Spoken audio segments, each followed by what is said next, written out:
Salam əziz şagirdlər.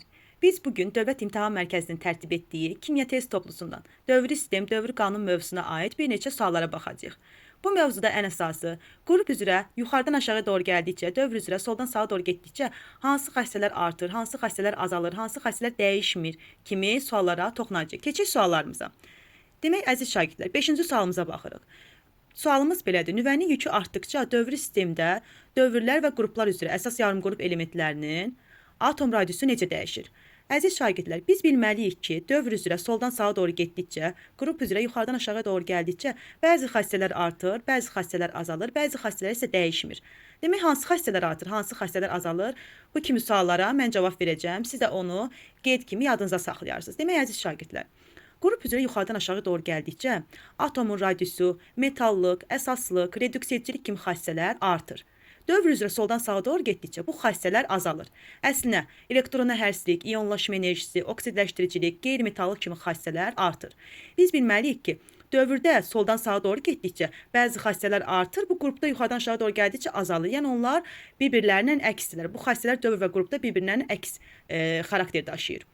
Əksinə, dövr və qrupda iki xassə var ki, bu xassə həmişə artır. Hansı xassədir? Nüvənin yükü, yəni protonların sayı, bir də atom kütləsi. Yəni nisbi atom kütləsi həm qrupda, həm də dövrdə artır.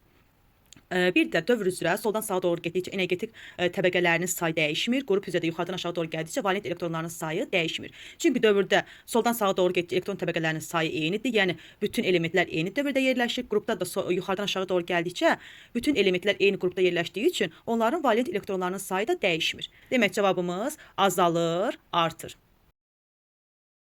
İndi isə gəlin 43-cü və 44-cü suallara baxaq. 42-ci sualımız belədir. Kimyəvi elementlərin atomlarının hansı göstəriciləri dövr daxilində dəyişmir?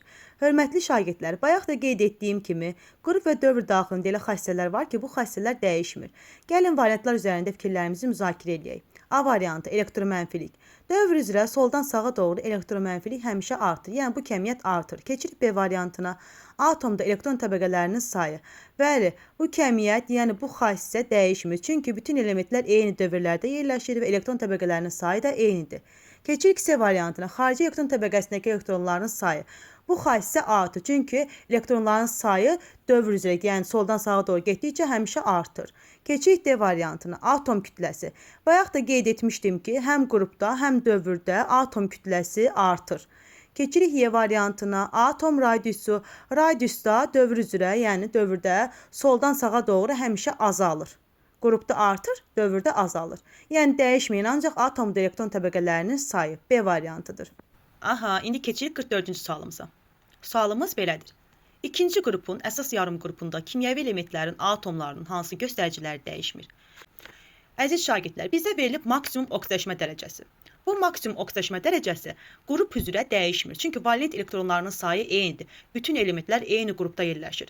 Ona görə də bizim maksimum oksidləşmə dərəcəmiz dəyişmir. Ancaq atom radiusudur, elektron təbəqələrinin sayıdır, elektromənfilikdir, atom kütləsi kimi bu göstəricilər, bu xassələr dəyişir. Bizdə olacaq variant maksimum oksidləşmə dərəcəsi. Bayaq mən demişdim ki, dövr üzrə soldan sağa doğru getdikcə elektron təbəqələrinin sayı dəyişmirdi. Çünki bütün elementlər eyni dövrdə yerləşir. Qrup üzrə yuxarıdan aşağı doğru gəldikdə isə burada demək valent elektronlarının sayı dəyişmir. Çünki bütün elementlər eyni qrupda yerləşir. Ancaq bizdə bunu dövrdə soruşsaydı, biz elektron təbəqələrinin sayını götürərdik. Ancaq qrup soruşduğu üçün maksimum oksidləşmə dərəcəsi götürürük. Dövrdə isə maksimum oksidləşmə dərəcəsi həmişə artır. Çünki valent elektronlarının sayı artır və elementin də oksidləşmə dərəcəsi arta-arta gedir. Keçirik 53-cü sualımıza. Sualımız belədir. Hansı halda dövri sistemdə elementlərin xassələrinin birinci, ikinci və üçüncü istiqamətlərdə dəyişməsi doğrudur?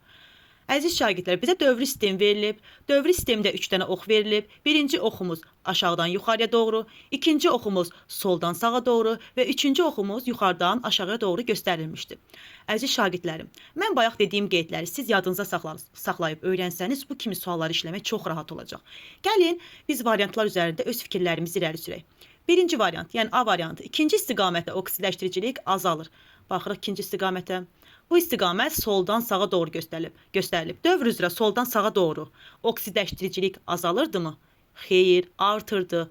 Əziz şagirdlər, soldan sağa doğru dövr üzrə qeyri-metallıq, oksidləşdiricilik, elektromənfilik, iyonlaşma enerjisi, elektrona hərslik kimi xassələr həmişə artır. Ancaq qrup üzrə yuxarıdan aşağı doğru gəldikdə bu xassələr həmişə azalır. Yəni dövrdə soldan sağa doğru artan xassələr qrupda yuxarıdan aşağı doğru həmişə azalır. Yəni bir-birlərindən əksdirlər bu xassələr. Yəni bu variantımız səhvdir. Keçirik B variantına. Üçüncü istiqamətdə elektromənfilik artır. Baxırıq üçüncü istiqamətə. Yuxarıdan aşağı doğru elektromənfilik artırmı? Xeyr.